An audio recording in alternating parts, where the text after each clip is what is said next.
Hey there, Whoa, yeah. welcome to the CSC. We got a I know what date. some of you are saying. What in the world is going on? Lane, I thought you had guests on Thursday nights. Well, we do. But here's what's going on. I learned a great, valuable lesson in life. I had just graduated from high school. I worked at the local Taco Bell. And you do not get, lesson for life. Don't get between a burrito and a guy who wants sauce on that burrito. You pull out the mild packet, the hot packet, and the fiery packet. You give him more. That's a bottom line at Taco Bell. If people want more, they get more. Now, when it comes to this show, I have had people reach out and say that very thing. Lane, we want more. Now, a memory just came back to me. There's an episode of Seinfeld where Jerry and Elaine, they buy tickets to get onto a plane. And Elaine sits in coach and has just a terrible flight experience. Meanwhile, Jerry's in first class, meets a lady, there is banter, there's fun, even the attendant gets in on it. And at one point in the episode, the attendant walks up to Jerry and this lady, and the attendant says, "More of anything?" And Jerry sarcastically kind of yells out, "More of everything." And when it comes to this show, you can hear the jingle in the keys as I hand them to you.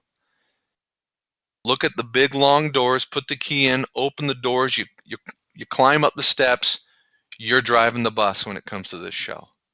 That's how it's always going to be. And when people reach out and they say they want something, hey Lane, we want more football, we want more volleyball, we want more baseball, more tennis. That's what we're going to try to do, is let you folks drive the bus, because you, the listeners, drive the bus. So as far as the format of the show, we are still going to have our guests every Thursday night, but a couple of times a month, to give you more, I'm going to sit down. No guests, just me. You, me, we're going to chit-chat a little bit. We're going to talk about whether it's deep things and how they relate to sports. Maybe it's things going on in society, whatever it might be. We're just going to talk, and of course, staying true to the show, we're going to find stories that can maybe link those items together that will either help us or get us through a hard time, help you, have perspective, and hopefully that's what we're trying to do together, and that's why you're tuning into the show. So the topic I want to just chit chat a little bit about tonight that we're going to link to sports is accessibility. Accessibility to me is it's a fading thing, and by definition, the word accessibility, as I click over on my dictionary page, it says the quality of being able to be reached or entered. So as an example, if I go into Arby's, I have accessibility to the cashier, but I don't have accessibility to more. I have to pay for it first.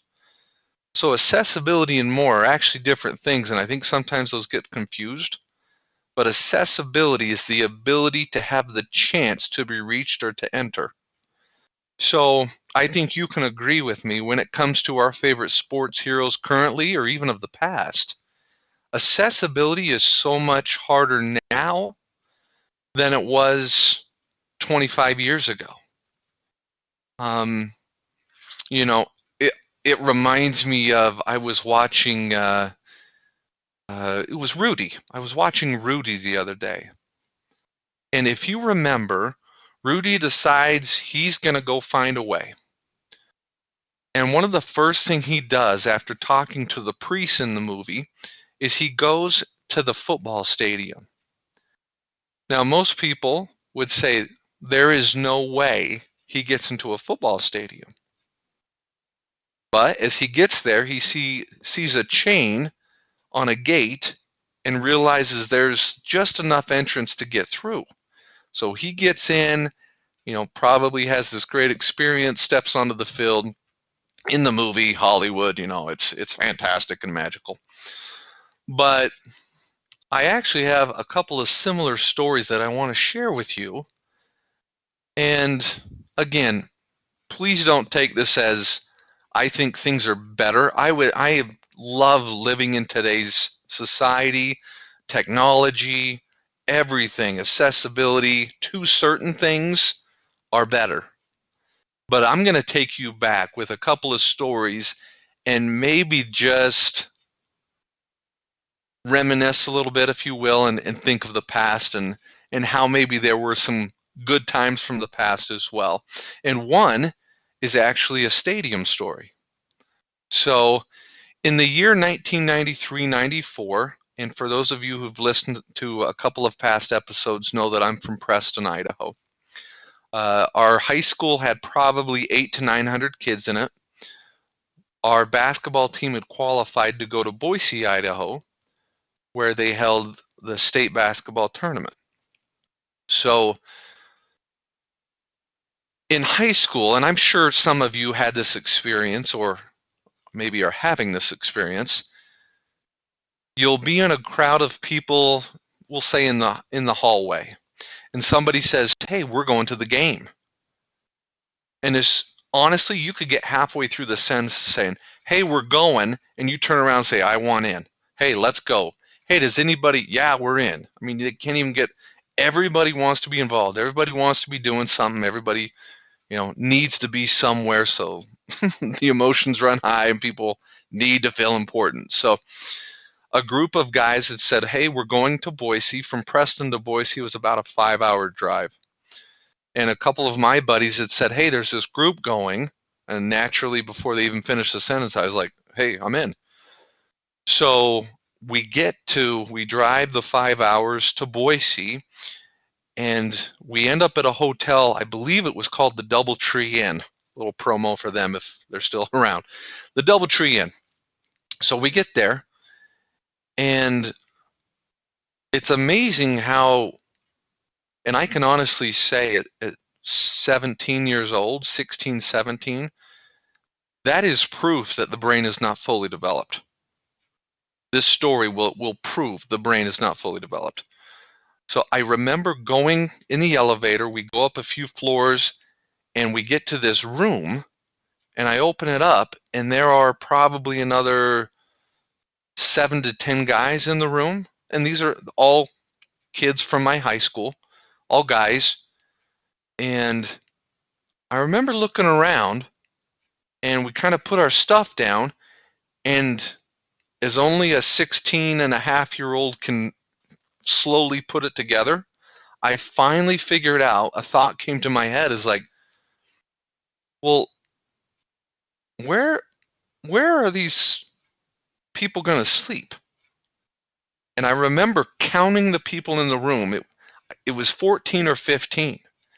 And I had enough audacity to actually say out loud, "Hey, where's everybody sleeping?" And a couple of people turned to me as if like I was the idiot. They said, "Well, we're all sleeping in this room." So I guess I'm setting a precedence for maybe not the brightest at that moment. All of us were not that bright, but hey, it worked. It was cheap. We were going to make it work. So now this is the middle of the day.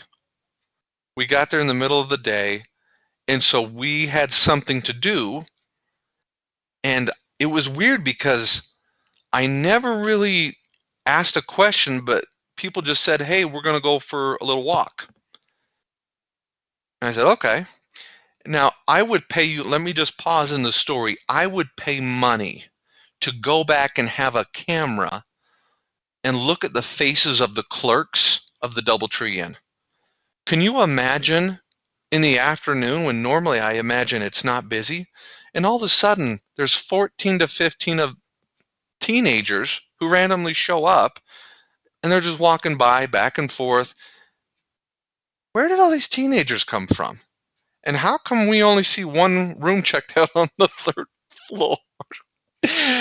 Needless to say, we started walking, and I noticed we're getting closer to what looks like a stadium. I wasn't familiar with Boise at the time. Now, when you go to your grandma's house, and I apologize, I am sometimes famous for telling a story within a story, so stay with me.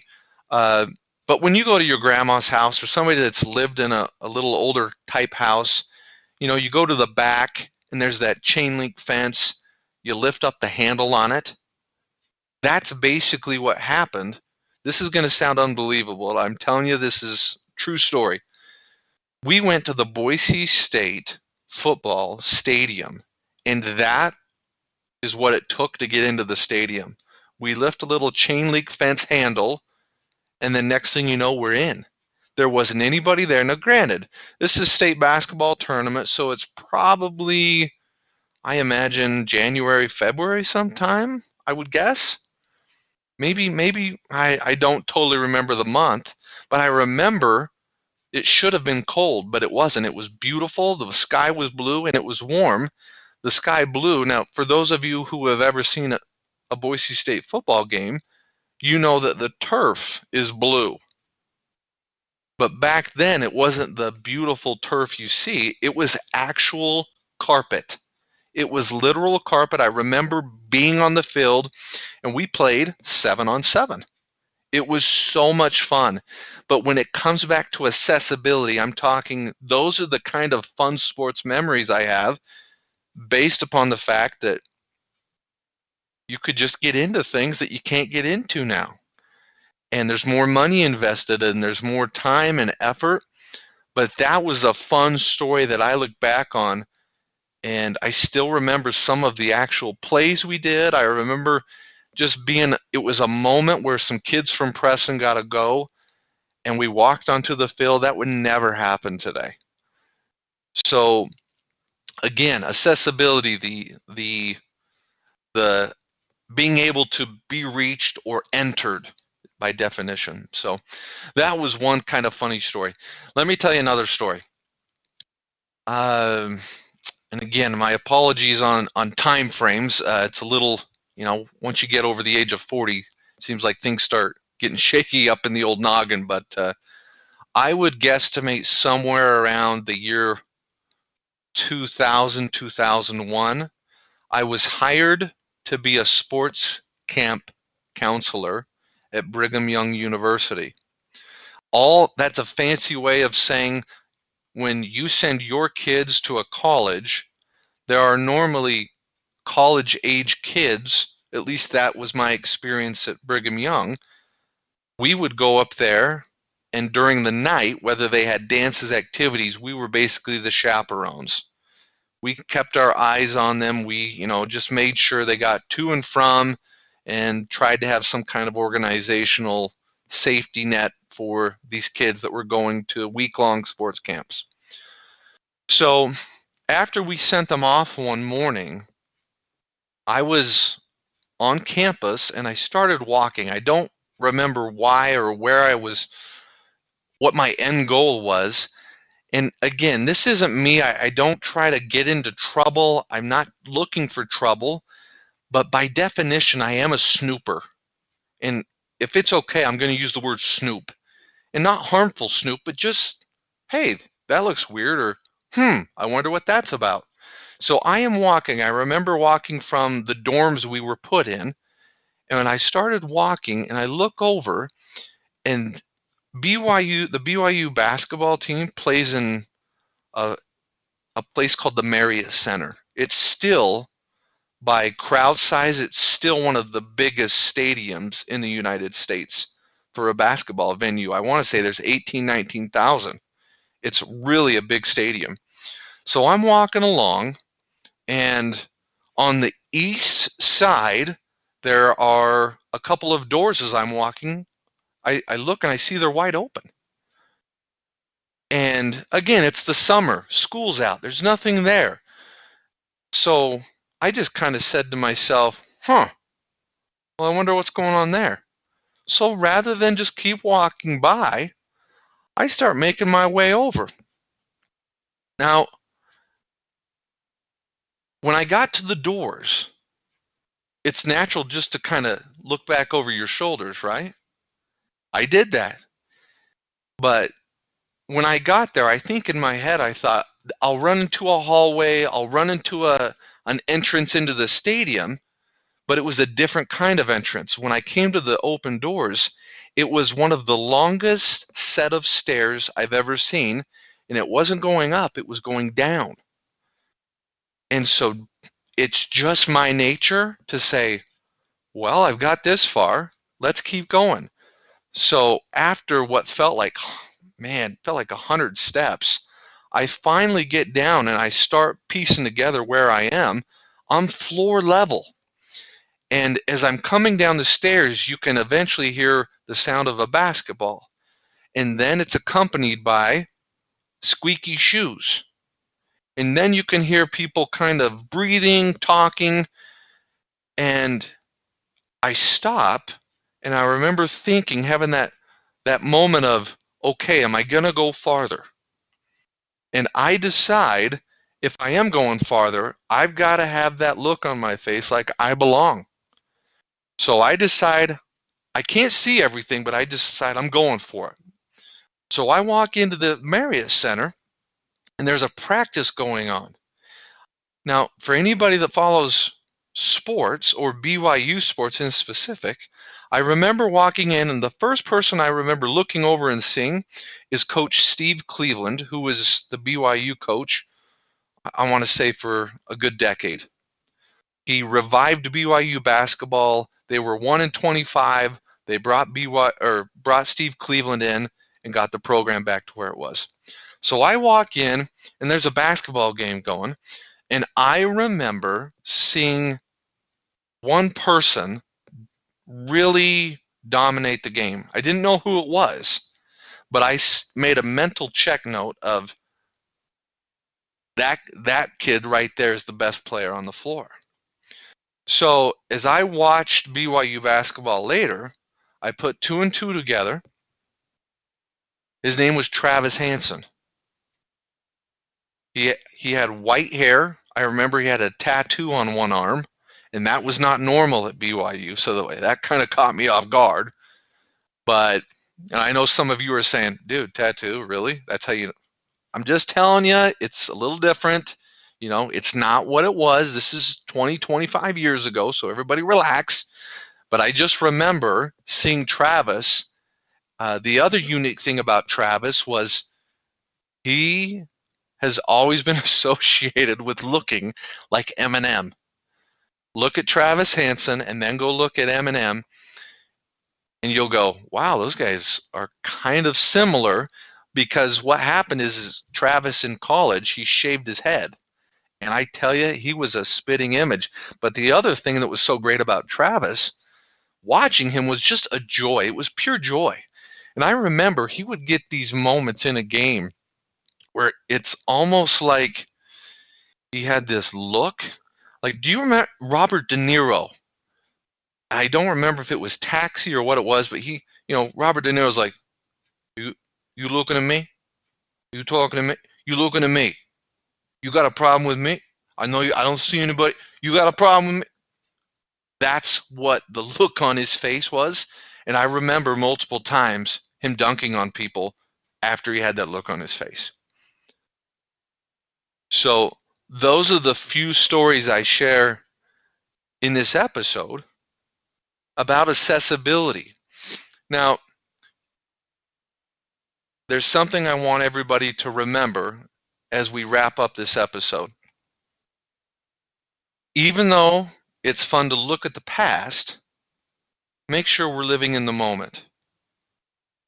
I'll give you another quick story from Rudy. Do you remember he pleads with his brothers when he finds out Rudy's going to play in the game? He makes a phone call to home and he begs and pleads with his brothers to say, please make sure that Dad is at that game. His dad gets on the bus. He comes. When he gets off the bus, the only thing he's ever seen of Notre Dame football has been black and white TV. When he gets off the bus, he says something to the effect of, "This is the sweetest sight these eyes have ever seen." And folks, sports is important. They make and create cool opportunities. That's why I wanted to do this show. But the most important thing that you have accessibility to is how I end the show, or try to end the show every week. The most important thing you have accessibility to is your family, your community, and your country. Don't get so caught up in the past that you forget the moment of now. I believe it was Andrew Bernard from The Office that said, I wish there was a way to know you're in the good old days before you've actually left them. folks, thank you so much for listening. I appreciate it so much. You have no idea how much I appreciate you taking your time to tune into the show. Reach us on Facebook at Cromwell Sports Chronicles, or you can email the show, cromwellsportschronicles@gmail.com. Look at us on our YouTube page. We invite anybody, everybody to listen and also make recommendations for show ideas, for who to have on the show. And let me just finish again by saying, if you're going to do anything, love your family, love your community, love your country, and always, always, always catch your dreams, because you can and you will. This is Lane Cromwell. Thanks for tuning in. You take care. Don't ever